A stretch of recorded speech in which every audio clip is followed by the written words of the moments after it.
12 dan 13. 12? Bukan. 22 dan 23. Berapa? 22 dan 23. 22 dan 23. 23. Ada lagi selain itu?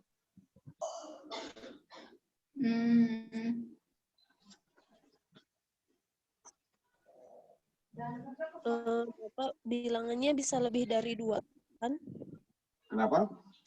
Oh, 3 bilangan misalkan 4 bilangan boleh. Ini kan nggak jelas soalnya. Cuman jika bilangan hasil berurutan jumlahnya 45. Tapi nanti kita buktikan nanti seperti apa yang benar itu, yang 2 bilangan, 3 bilangan, 4 bilangan, atau berapa bilangan.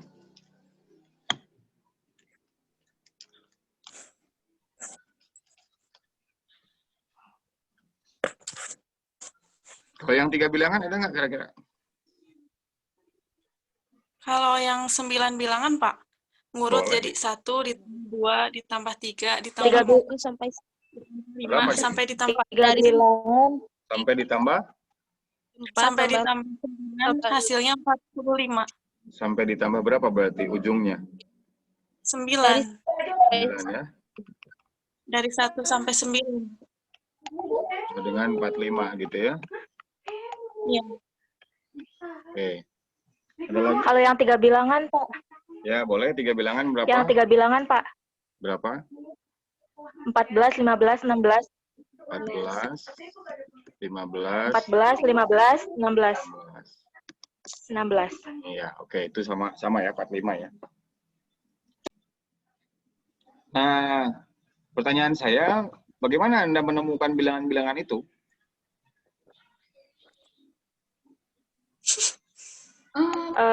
Random, Pak. Dijumlahkan. Kira-kira. Dijumlahkan. Berarti istilahnya adalah coba-coba, gitu ya? Ya. Bener kan? Nah, selain coba-coba, kira-kira apa lagi yang bisa dilakukan selain coba-coba?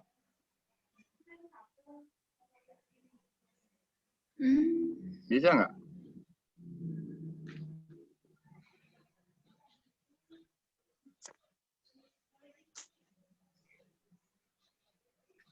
Selain coba-coba bisa nggak kira-kira?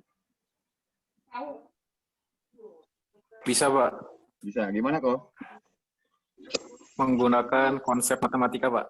Ya, gimana tuh? Seperti materi deret tuh. Nah, gimana jadi deretnya?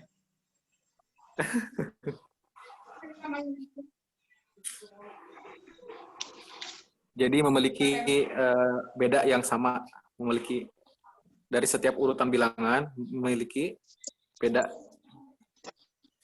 Memiliki beda yang sama setiap. Jadinya gimana, saya bingung. Oke, kita ambil contoh begini. Tadi misalkan 14 tambah 15 tambah 16, ya. Nah, misalkan ini kan beda-beda nih, berurutan ini ya, 14, 15, 16. Nah, bagaimana caranya agar menjadi sebuah deret tadi yang aku sarankan. Nah, berarti tadi kan 45 gitu ya. 5 sama dengan kita sebut 14 itu sebagai A. Ya kan? Nah, kemudian setelah A berarti 15-nya apa? A yang kedua, Pak. Kok A yang kedua? Jadi A2 gitu? Ini Dua. intinya menggunakan rumus UN sama dengan A plus N-1 kali B. Gimana, Lus? Nantinya kan menggunakan rumus UN sama dengan A plus N-1 dikali B. Nah, jadi 14 itu sebagai A, lalu apa namanya teh? 15-nya? Yang kedua. Ya. Yang kedua itu sama dengan 15 gitu. Dan untuk mencari bedanya yaitu U kedua dikurangi U ke 1. Kan ini udah ini udah kelihatan ini bedanya 14 dan 15 bedanya berapa? 1 kan? U iya. Iya. Jadi tinggal A plus 1 aja. Langsung. Ya kan? Kemudian Iya, ditambah A lagi. plus 1. Ini bedanya 14 dengan 16 berapa? Iya. 2 kan? Jadi A plus 2 kan 16 ini. 2. Nah, iya kan? Benar kan? 3. Ya, betul, Pak. Iya kan? Nah, jadi berarti turunnya menjadi berapa? A-nya ada berapa nih? Ada 3 ya? Ini ada 3. Nah, 3A ditambah berapa? 1 tambah 2 kan? 3, bener kan? Gitu ya, bener nggak? Halo? Iya.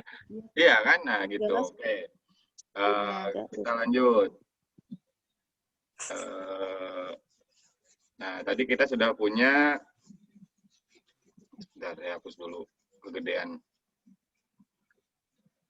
Kita punya persamaannya atau model matematikanya.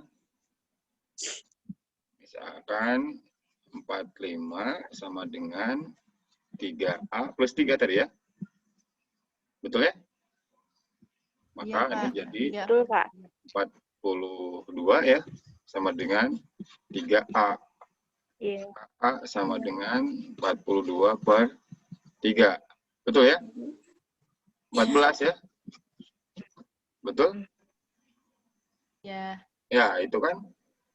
Nah, jadi caranya kalau ada soal yang kayak gitu bisa tadi kita seolah-olah belum tahu 14. Ya, seolah-olah belum tahu 14, 15, 16 bilangannya. Nah, maka caranya tadi kita sebutkannya kita buat rumusnya gitu ya.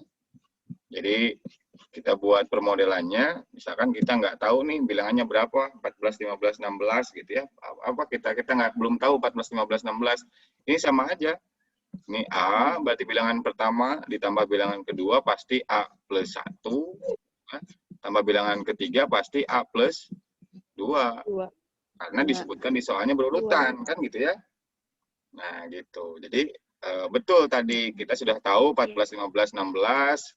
Dan hasil hitungan pun ketika kita menggunakan deret ini, A-nya adalah 14. Kan tinggal dimasukin lagi ke persamaan. Yang kedua berarti 14 ditambah 1, 15. Terus yang ketiganya 16. Jadi 45 gitu kan ya. Gitu. Ada lagi nggak? Tadi kan ada variasi ya. Misalkan tadi yang 22 dan 23 tadi ya jawabannya ya. Nah, ini bisa nggak menemukan rumusnya atau deretnya? Bisa ya. Kalau misalkan kita deretnya tidak dibuat 3, misalkan dibuat 2 saja, ya sama aja konsepnya. Ya, sama aja konsepnya. Hanya berarti dia tidak dibuat 3, tapi dibuat 2. Berarti modelnya hanya 45 sama dengan A ditambah A plus 1. Kan gitu ya. Jadi cuman 2A ditambah 2A ditambah 1 kan? Nah, ini 44. Ini 2A. Jadi A-nya berapa? 22. Betul. 22. Sama kan intinya ya. Mau dibuat 2, mau dibuat 3. Makanya tadi ketika ada pertanyaan, Pak berapa bilangannya ya? Terserah, ini kan soalnya nggak jelas saya bilang gitu ya. Mau 2, mau 3, atau tadi kata Neng mau 9 misalkan. Ya tinggal dibuat A-nya sampai dengan plus 9 kan gitu. Itu aja. Ini mah anak SMP lah ya.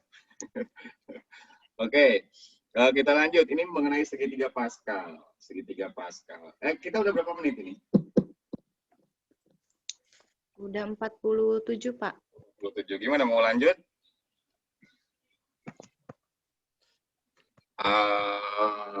Sampai 3 menit lagi deh.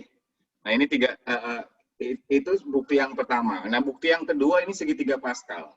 Ya, bukti yang kedua bahwa segitiga Pascal ini sebagai strategi berlapis dalam pertahanan. Ini mengingatkan dan akan kekuatan dan ketangguhan. Nah ini Anda mungkin pernah gitu ya lihat burung yang formasinya seperti ini terbangnya gitu ya ketika migrasi biasanya ya. Dulu sih saya sering lihat ya sebelum seperti sekarang lah gitu ya. Jadi pada musim tertentu itu misalkan burung walet, misalkan burung kapinis atau burung bangau gitu ya yang pindah dari satu daerah ke daerah yang lainnya. Ini formasinya seperti ini.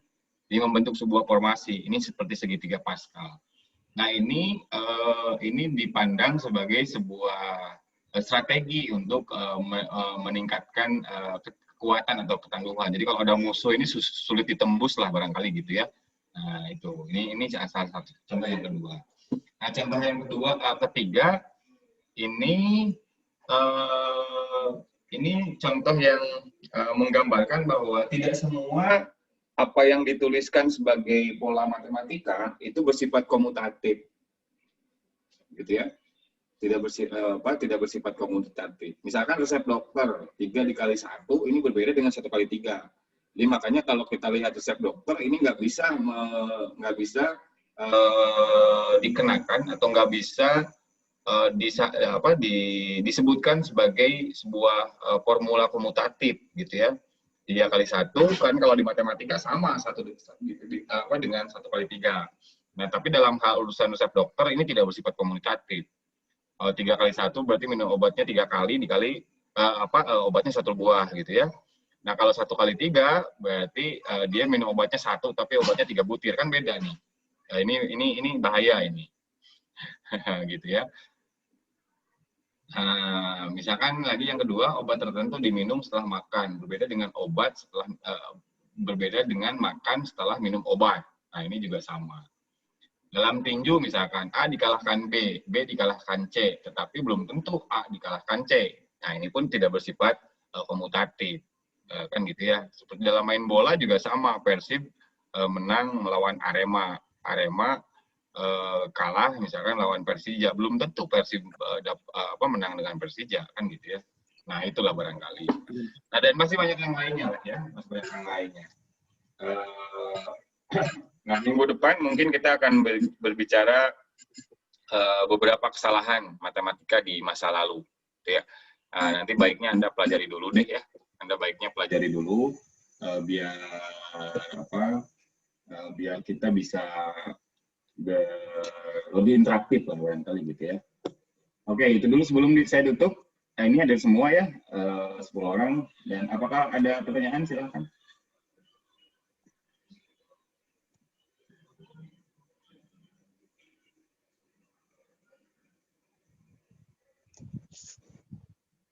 Silakan.